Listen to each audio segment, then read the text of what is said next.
दोस्तों, दुनिया का सबसे बड़ा बैंक सोना बहुत तेजी से खरीद रहा है और उससे डॉलर को क्या खतरा है और उसके क्या प्लान है, ये सब आज हम आपको इस वीडियो में बताएंगे। अब से इतनी सी रिक्वेस्ट है, वीडियो को एंड तक देखिएगा और वीडियो को लाइक और चैनल को सब्सक्राइब करना ना भूले। दोस्तों, डॉलर और सोना दुनिया में बहुत से ममालिक के कंट्रोल में है। बैंक ने अमेरिका में डॉलर कम करने की कोशिश में ऐसा कर रहे हैं, यानी डॉलर के बजाय सोने को तरजीह दे रहा है। सोने की नुमाइंदगी करने वाले इदारे आलमी गोल्ड काउंसिल ने बताया है कि सेंट्रल बैंकों ने गुज़िश्ता साल अपने ज़खायर में सबसे ज्यादा सोना जमा किया है। ये साल 1950 में सोने का रिकॉर्ड बनाया था, जो कि अब तक किसी ने नहीं तोड़ा। तज्जियाकारों का ख्याल है कि उसकी वजह से कोई तब्दीली नहीं आएगी, क्योंकि डॉलर के रिकॉर्ड अभी बहुत अरसे कायम रहेगी। दोस्तों, ऐसा नहीं कि डॉलर के बजाय सोने को तरजीह पर ध्यान नहीं गया है।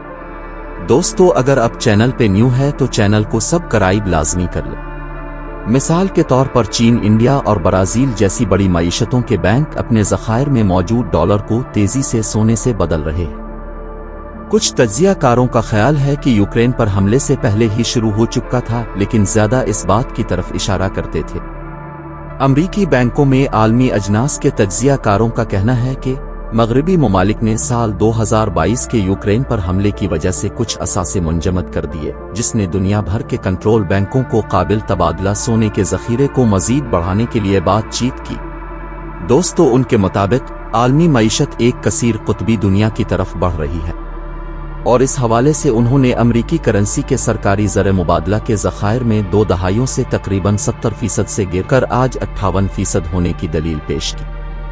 उन्होंने मजीद कहा कि इसकी मिसाल रूस है, जो कि अब दुनिया का सबसे ज्यादा पाबंदियों का सामने करने वाला मुल्क है और शायद इसी वजह से वो हालिया साल में सबसे ज्यादा डॉलर पर इन्हिसार कम करने के साथ साथ सोने के बड़े खरीदारों में से एक है। अमेरिका रूस के 300 अरब डॉलर के ज़खायर को मुंजमद करने में सिर्फ इसलिए कामयाब रहा क्योंकि वो पैसे डॉलर में थे। दोस्तों, अगर आप चैनल पे न्यू है तो चैनल को सब्सक्राइब लाजमी कर लें। दोस्तों, जैसा कि देखा गया है कि रूस के साथ तिजारत करने वाली प्राइवेट कंपनियां भी मुमकिना तौर पर अमरीकी पाबंदियों का शिकार हुई हैं। साल के शुरुआत से सोने ने शानदार परफॉर्मेंस दिखाई है। अगले साल अब तक ये कीमती डॉलर के मुकाबले में 10% से ज्यादा बढ़ चुकी है। मीनिक्के ने एक मार्केट रिपोर्ट में लिखा, हम उम्मीद करते हैं कि कंट्रोल बैंक की खरीदारी तेजी से दुनिया में मजबूत बने रहने के लिए है, लेकिन हम ये नहीं चाहते कि पिछले साल की रिकॉर्ड टूट जाए।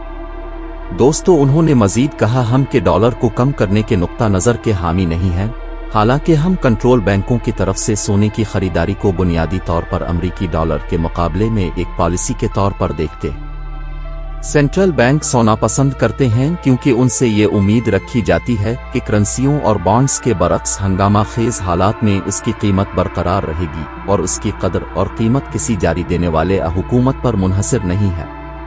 दोस्तों, सोना कंट्रोल बैंकों को अमरीकी खजाने और डॉलर जैसे असासे से अलग तनव्वो लाने की भी इजाजत देता है। दोस्तों, प्रोफेसर लॉरेंस एच वाइट ने कहा कि मिसाल के तौर पर चीन सोना खरीद रहा है और साथ ही अमरीकी खजाने के अपने बड़े पोर्टफोलियो का कुछ हिस्सा फरोख्त कर रहा है। डॉलर के असासों के बजाय सोना रखना भी डॉलर की कदर में कमी के खतरे को कम करने का एक तरीका है।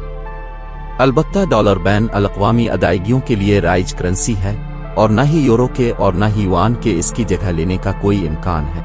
गोनज़ुल्लू टोका ने कहा कि डॉलर ने जितना खूब राज किया है, वो यूरो और युआन के इजाफे के साथ कमजोर होना शुरू हो गया है और ये आने वाले सालों में मजीद कमजोर होता रहेगा, क्योंकि उनकी अहमियत रिजर्व और अदायगी की करेंसियों के तौर पर इजाफा होता जाएगा। दोस्तों, वीडियो पसंद आई तो वीडियो को लाइक, शेयर और चैनल को सब्सक्राइब करना ना भूलें।